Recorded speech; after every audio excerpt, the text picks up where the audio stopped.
सज्जन वृंद, परमादरणीय भगवाभीष्ट में सदगुरुदेव के उस पावन पैगाम पर अपना जीवन वारे हुए त्याग वैराग्य के मूर्ति हमारे संत वृंद और हमारी साध्वी बहनें। कहना दो तरह से होता है। आदमी मस्तिष्क से मस्तिष्क की भाषा बोलता है और हृदय से हृदय की भाषा भी बोली जाती है। मस्तिष्क में हम फीड किए हुए हैं पहले से कि हम अमुक चीज़ गाएंगे, अमुक चीज़ कहेंगे, तो दिमाग से दिमाग की बातें उतरती हैं, दिमाग में रट के आया हुआ होता है। और वह दिमाग से दिमाग की बात शायद कदाचित स्कूल की शिक्षा में पाए हुए तमाम विद्यार्थी और शिक्षकों के बीच में संवाद जो होता है वह मस्तिष्क से मस्तिष्क की भाषा होती है। और यह संतों का सम्मेलन है, भक्तों का सम्मेलन है। इस भक्ति, प्रेम, समर्पण और सेवा के इस अभूतपूर्व दरबार में इस विपुल संख्या में उपस्थित लोगों से यहाँ के परिवेश को ऐसा चार्ज, ऐसा परिवेशित हो गया है कि जहाँ यहाँ आने के बाद से ही लगता है कि मन मस्तिष्क में मन साहब एकदम गौण होते जा रहे हैं और बिल्कुल ही गुम होते जा रहे हैं अपने आप में। हम संतों की भाषा बोलते हैं, संत हृदय के धनी होते हैं और हृदय से हृदय की बात बोलते हैं।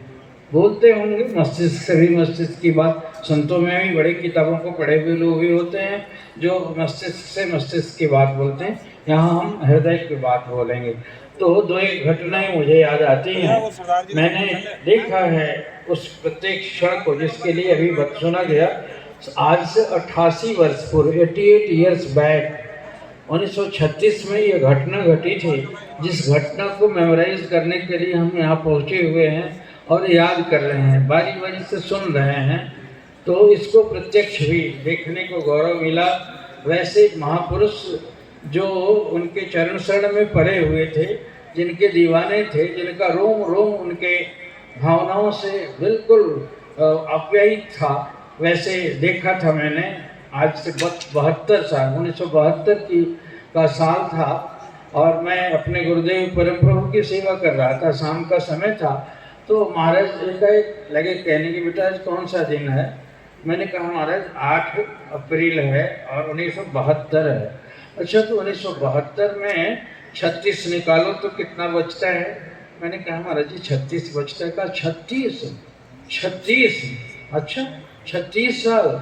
अब मुझे समझ में नहीं आया क्यों रिपीटेडली कहे जा रहे हैं उसको, और बड़े गंभीर होते होते उनके स्पंदन जैसे उनकी आवाज़ ऐसे धीमे होने लगी। तो मैं प्रतीक्षा कर रहा था, मुझे याद नहीं था। उन्होंने कहा बेटा आज मेरे महाराज को गए हुए 36 वर्ष हो गए ना। और कह के बिल्कुल ही अजीब सी स्थिति हो गई, रोने लगे और कहने लगे कि परम तो आशिक बनता था उनका, दीवाना बनता था, नाम धराया था आशिक का, तो जिंदा है 36 वर्ष बाद उनके जाने के बाद, और अभी बच रहा है। तो ये कह के अजीब सी स्थिति हो गई और कितनी देर तक चुप हो गए। अब ये घटना किताबों में भी पढ़ लेते हैं, कितनी बातों को कह तो लिया जाता है।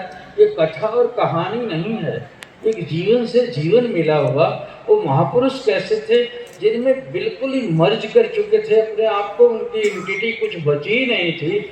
ऐसे अस्तित्व को विलय किए हुए महापुरुष को आंखों से देखा। दूसरी घटना मुझे याद आती है, परम श्रद्धेय परम पूजनीय स्वामी अजुनैन जी महाराज जो यहाँ थे, बड़े बुजुर्ग संत थे, और उनके चरणों में बैठा मैंने आके प्रार्थना किया कि महाराज जी मैं पत्रकार हूँ और आपको कुछ लीला सुनाएं आप गुरु महाराज जी की।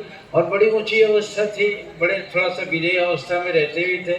तो उनसे पूछा मैंने, तो लगे कहने, मैंने बार बार छेड़ने पर कहा बेटा एक बार गुरु महाराज जी ने मुझसे पूछा कि अजुनानंद मांग क्या मांगता है, मांग क्या मांगता है, क्या मांगता है? तो मैंने हाथ जोड़ कर विनती की कि महाराज आप सदा मेरे अंग संग रहना, महाराज सदा मेरे आप अंग संग रहना। तो महाराज जी बोले कि बेटा है तो ये बड़ा मुश्किल, लेकिन अपने वचन के पाबंद रहूँगा मैं। है तो बड़ा मुश्किल, लेकिन अपने वचन के पाबंद रहूँगा मैं। अब ये कहने के बाद में और वो लगे कहने। एक बार महाराज ने अयोध्या से पूछा, अयोध्या बोल क्या मांगता है, क्या मांगता है? मैंने कहा महाराज आप सदा मेरे अंग संग रहना, आप सदा मेरे अंग संग रहना। महाराज बोले बेटा है तो ये बड़ा मुश्किल, लेकिन अपने वचन के पाबंद रहूँगा। एक बार महाराज ने पूछा, अब 20 बार इसी को कहते कहते कहते कहते अब सेवादारों ने हटाया कि आप हट जाइए, अब वो आप में नहीं है। और ऐसे मुँह से बड़बड़ाते बड़बड़ाते वो समाधि में चले गए या सोए रहे। अब याद आता है हम इन बातों को कथा और कहानियों से तो पढ़ के कह लेते हैं, लेकिन इन चीज़ों से ऐसी बातें नहीं। तो नायमात्मा प्रवचन न लभ्यो न मेधया व बहुना श्रुतेना।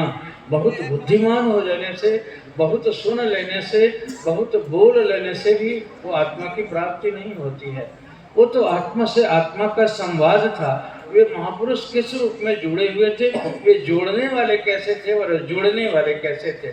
वृत्ति का इतना आकर्षण कर लेना, अपने वृत्ति को इतना हद तक विलय कर देना, ये इस परंपरा की खासियत है।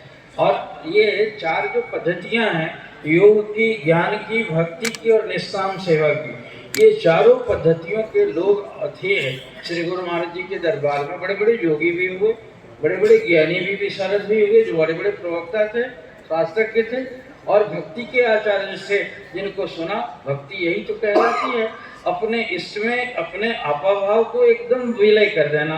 ज्ञानी जिस ज्ञान से विलय करता है, योगी अपने योग ध्यान धारणा